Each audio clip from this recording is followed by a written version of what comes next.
man, like a launch. That's what we do. Classes in session, busted pencils fully leaded, education talk, educated educators talking education. Yeah, typically Dr. Johnny Lupinacci, me, Dr. Tim Slecker, and yes, Jacob, chairman of the boards. But Dr. Johnny Lupinacci, well, you've heard it many times. That guy does a lot of things besides busted pencils. Full-time faculty administrator at Washington State University, full-time dad with 2 daughters, full-time Washington State hockey coach.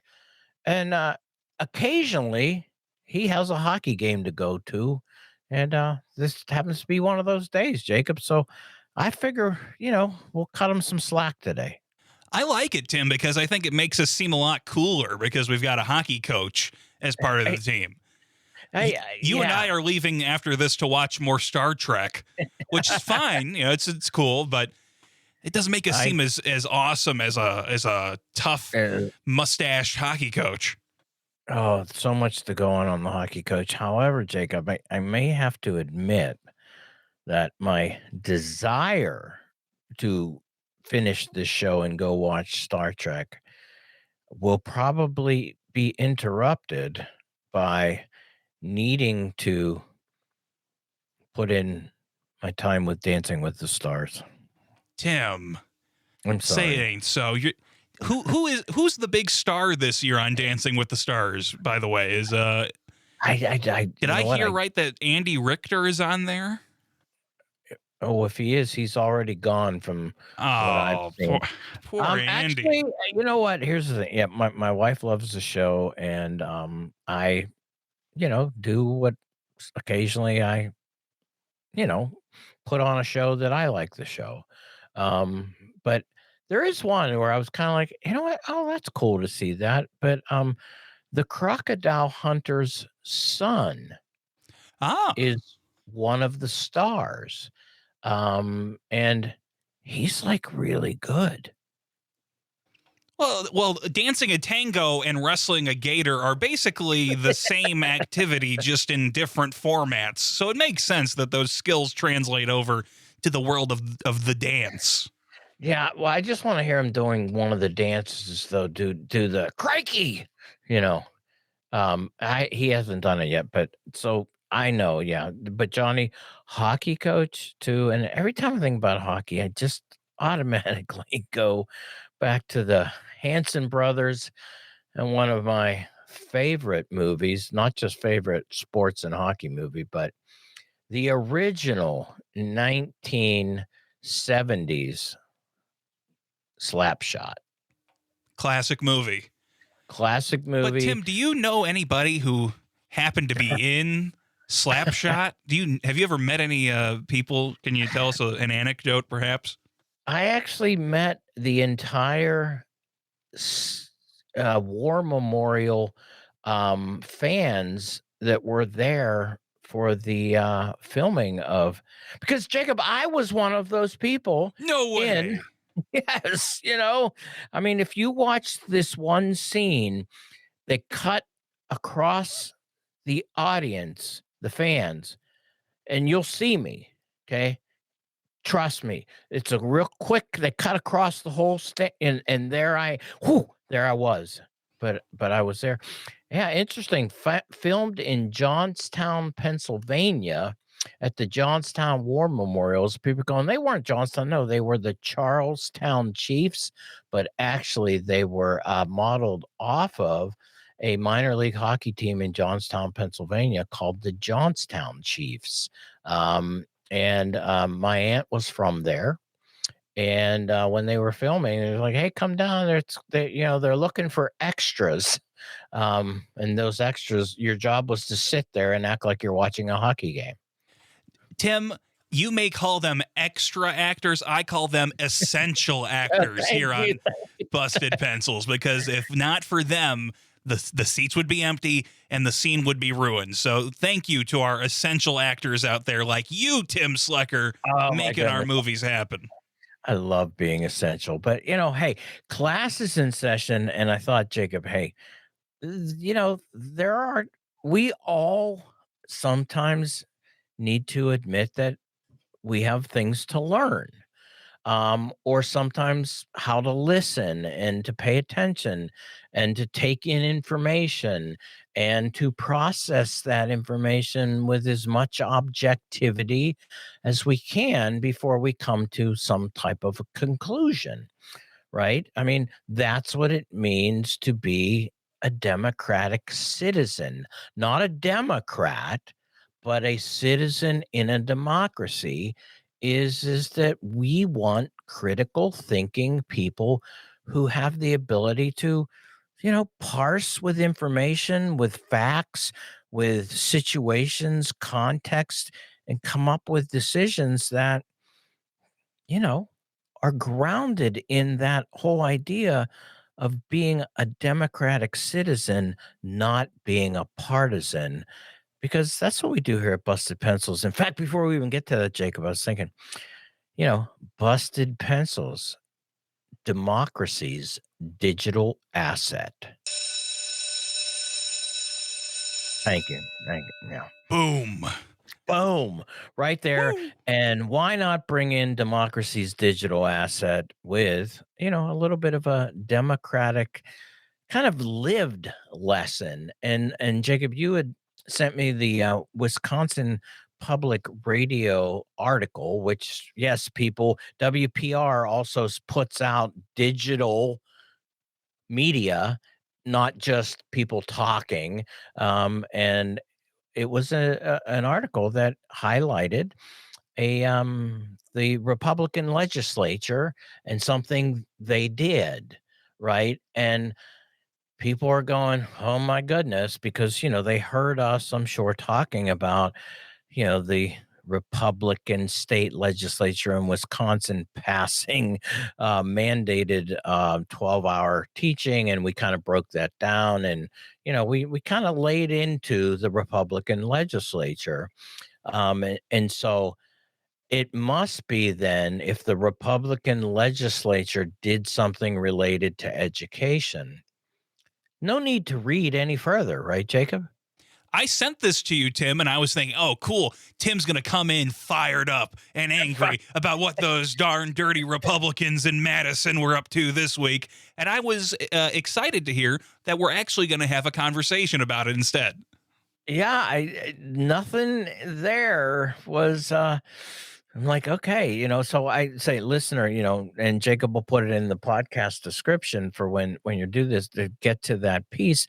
But there were a bunch of different education things that they had passed, but the one that really got the headlines is that the Republican legislature passed legislation that kind of pushes what we call school district consolidation, right?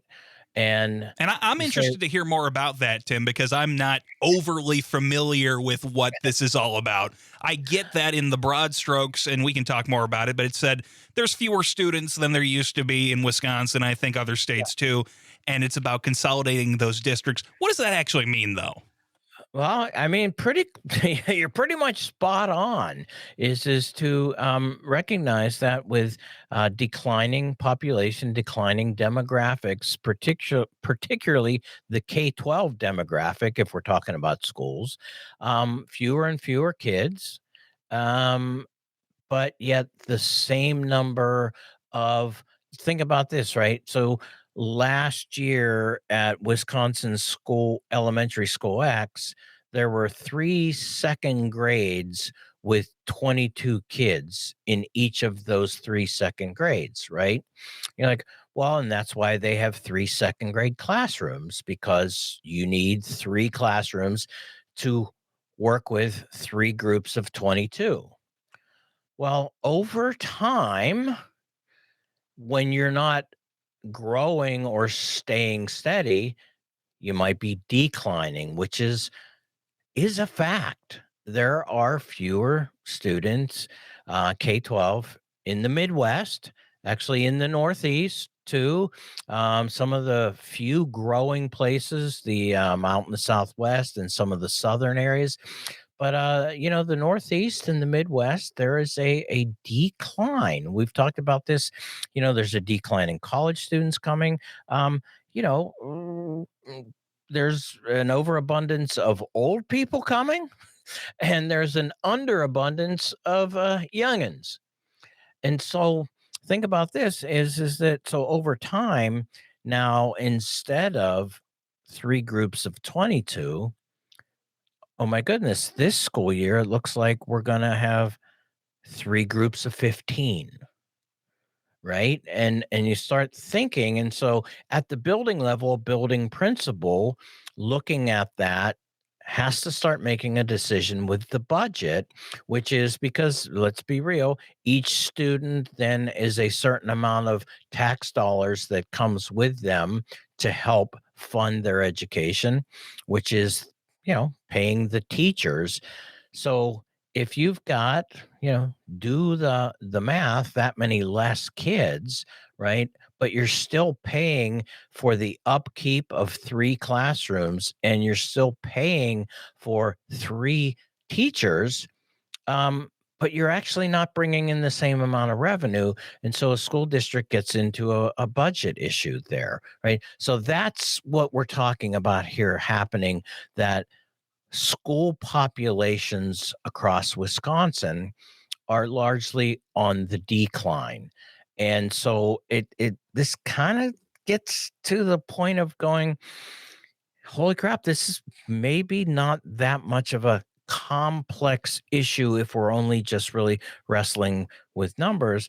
When you sit down and go, so a school district, now let's expand that out to a school district that might have a high school, two middle schools, and five elementary schools. Now all of a sudden that school district actually needs to close two elementary school buildings because we need to bring those students so that we can have, a mass of students that makes sense. But then you get to the point where you start looking at this and going, but those other buildings still require funding, upkeep, maintenance. And then the school district over in the next community is going through the same thing, and they've got fewer students and they've got buildings, and so what do you do?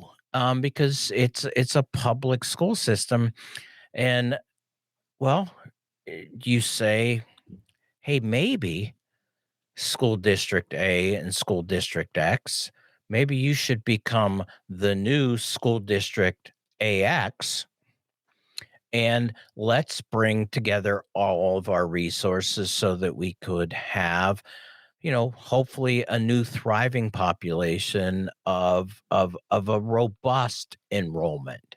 And so that's all we're talking about here.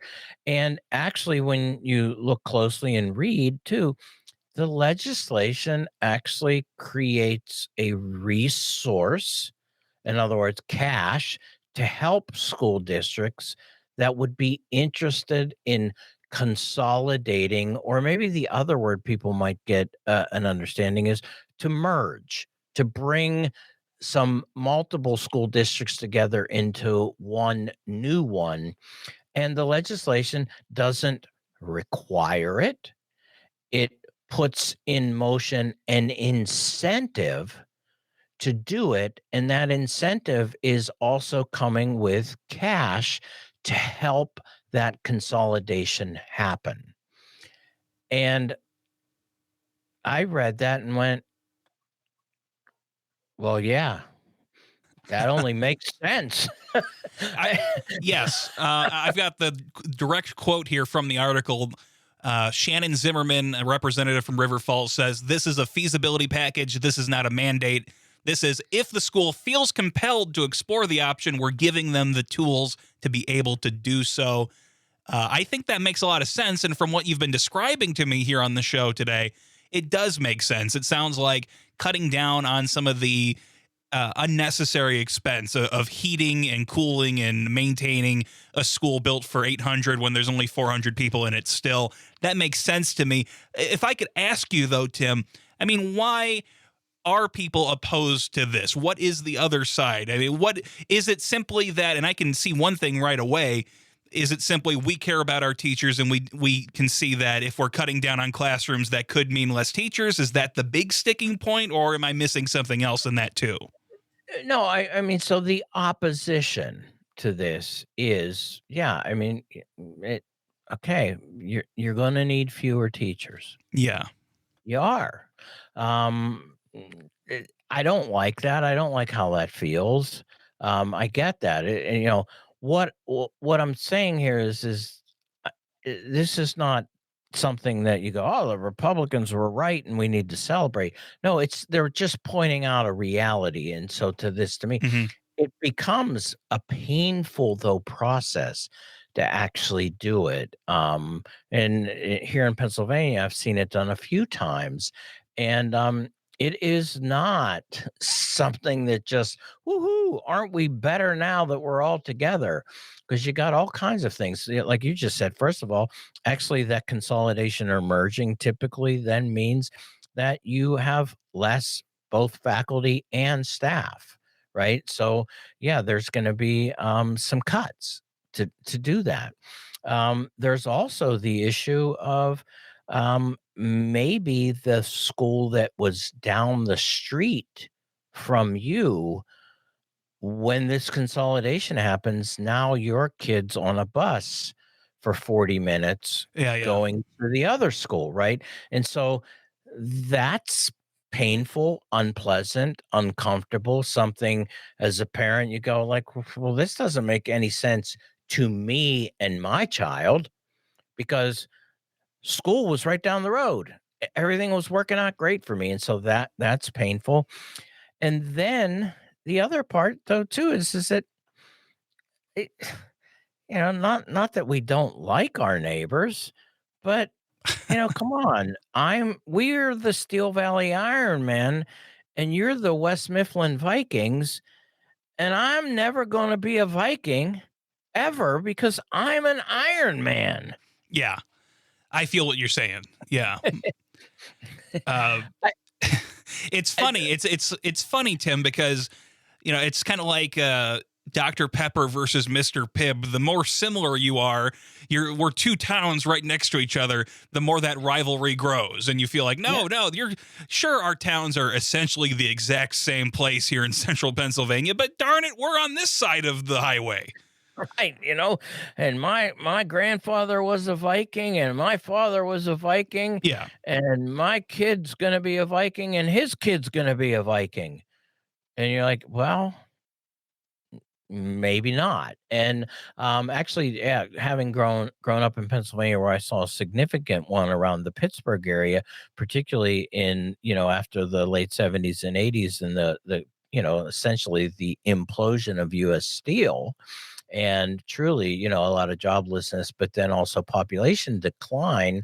A lot of these kind of small town, river mill town school districts, they lost significant populations. And so I remember this is Swissvale, Hopevale, whatever. There were three of them actually. And I think they were like the Vikings, the Spartans, and the Warriors, right? They're all a shade of warrior. And the new Woodland Hills, they were the new Woodland Hills Titans. They should have just been the Woodland Hills people who fight in different contexts to really encompass all the different mascots. But you know what? I mean, that was 35 years ago, and guess what? It's Woodland Hills. I don't know. It worked out. Now I'll point out one though too, where actually you also get a lot of friction on this, and this one is one of those ones you're going, oh. So I will point out that where my parents live in Pennsylvania, they're actually in a small, depressed, old mill town, Clairton, Pennsylvania, that has seen an incredible drop of school-aged population. In fact, K-12 is in one building. Wow. Okay, one building, and that's uncomfortable. But truly, across the line, which isn't far, it's a stone's throw. The neighboring school district, Thomas Jefferson, is thriving, thriving, and you look at this and say, wow, shouldn't the kids at Clareton that are crushed into one single K-12, isn't this time for a consolidation? Because actually it will benefit the kids in Clareton to have the resources that a Thomas Jefferson has. Jacob, do you know what the pushback on that one is? No, but I'd love to find out. We don't want those kids from Clareton in our school district. Oh, really? Oh, that's sad. You know, they're those kids. This petty squabble, Tim? It's not even no, and I'm being actually even more kind of cagey. No, and Clareton is 95% African American. And Thomas Jefferson isn't. Though his children are half. Notably. I mean, so it seems that we're continuing a negative legacy with this line of but I mean, that's, you know, so there, you know, here's where there is just outright resistance when it would really be a benefit to another group of kids who just aren't getting the same resources. Because as we talk about in a democracy that has a public education system, public education is funded at the local level. Yeah. And so the idea that there are disparities in school districts within the same state, yes, that's a reality, because there's no tax base left in Clareton. And there is a thriving tax base in Thomas Jefferson. And so again, you're looking at this, but I really wanted to say, you know, and this might be hard because there is a Democrat mentioned in there that, of course, his arms are flailing about how horrible this is going to be in Wisconsin. And I know you're scanning it right now, but you know, and this just made me think, it's going, okay, what if this isn't a partisan issue? You know, and at what point does our partisanship get in the way of making, and Johnny would point this out, decisions that benefit the common good? Yeah. Right? Because that's what it means to live in a democracy.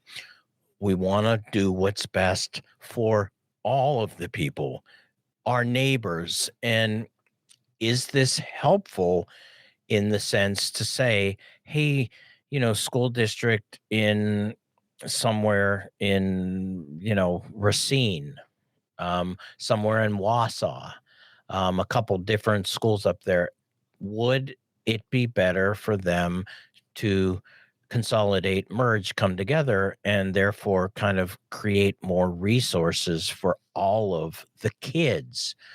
And I think we need to be at a point to look at this one and say, I don't think this is a Republican Democrat issue. I think this is an issue of the commons. That therefore doesn't make the mandate. Now, if this had been a required mandate, we might have a little bit more to talk about. However, even in this one, my example of Clareton and Thomas Jefferson, I actually believe the state of Pennsylvania should come in and say, you don't have a choice. This is happening, right? However, this isn't what's happening in Wisconsin, at least according to what we're seeing here with WPR. It is, you know, kind of acknowledging the reality on the ground and saying, hey, if you think about this, because we really think you should, here are some resources to help you figure it out. In fact, if you get even deeper into it, the resources actually are going to be used to help you decide whether or not it's something you would want to do. So actually use the resources to understand this problem for real.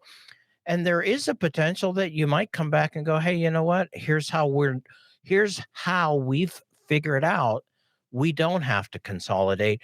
Thank you, legislature, though, for giving us the resources to do the self study that was needed for us to actually go, here's why we actually can make it work without consolidating.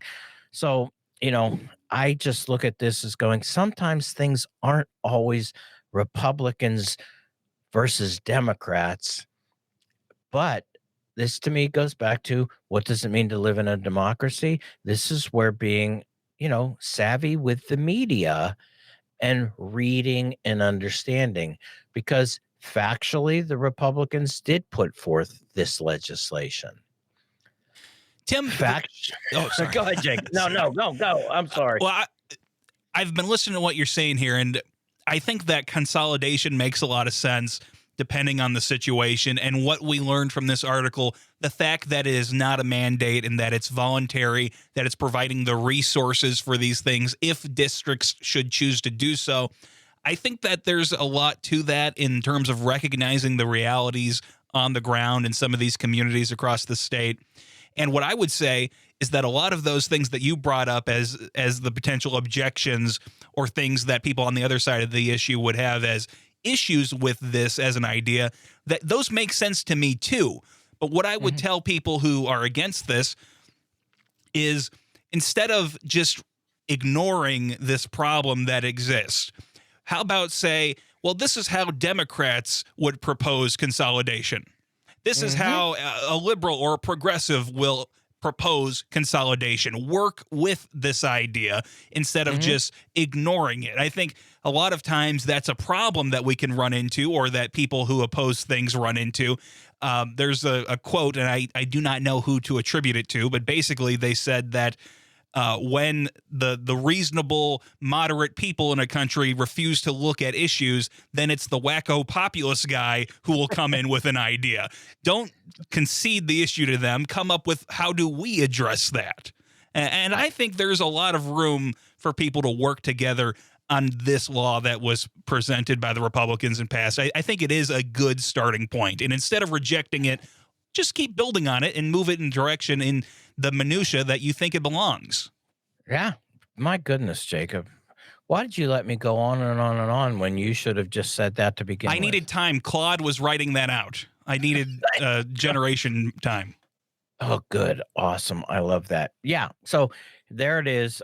Because actually, there are going to be differences of opinions on how to go about the potential of consolidation, and actually save your differences, legit differences, for that conversation. The fact that Republicans on this one pretty much just called out the facts. Hey, let's be honest. Nothing wrong with that.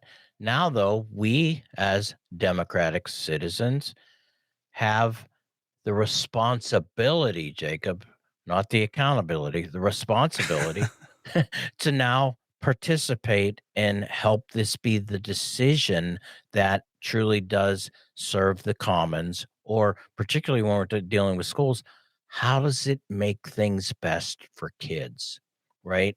And again, yes, Democrats and Republicans may have differences of positions, of procedures about what's best for kids, but the conversation about acknowledging the facts on the ground, be real, and let's go with it. And I'd say, hey, that's what we're all about here, busted pencils, man.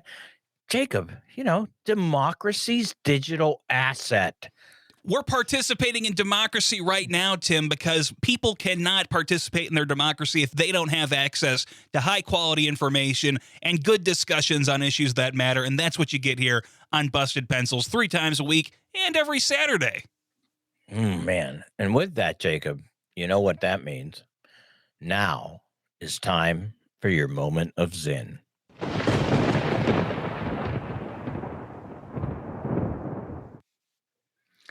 I started studying history with one view in mind: to look for answers to the issues and problems I saw in the world about me.